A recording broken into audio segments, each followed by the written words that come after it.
आज आहे ना, परत सगळं घर मोकळं झालं.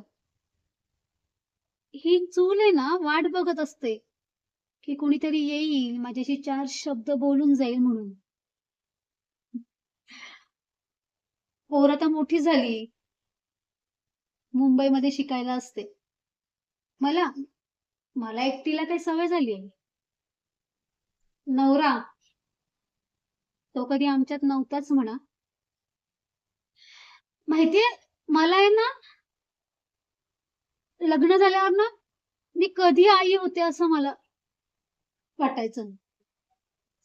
आणि एकदा असं हळू मला कळलं, की आई होणं म्हणजे ना, फक्त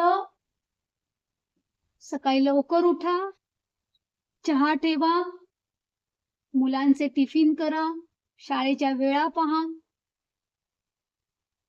आणि घाईघाईमध्ये स्वतःला तयार करा.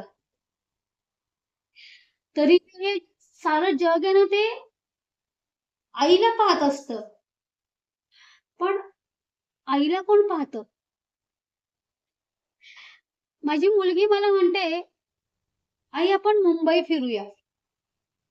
तू घराबाहेर पडली नाहीयेस ना, मग तुला मी मुंबई फिरवते." पण माझ्या मुलीला काय माहिती, की तिच्या आईला ही चूल, या 4 भिंती ओल्या मातीच्या गंधासारख्या वाटतात. त्या तिच्या आईला कधी सुटल्याच नाहीत. कारण तिची आई कधी घराबाहेरच नाही गेली.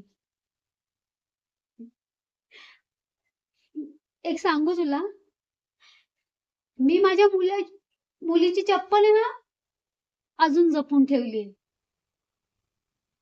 ती लहान होती ना, शाळेची तयारी करायची तेव्हा मला म्हणायची, "आई माझी वेणी घट्ट घाल हां." बजावून सांगायची मला.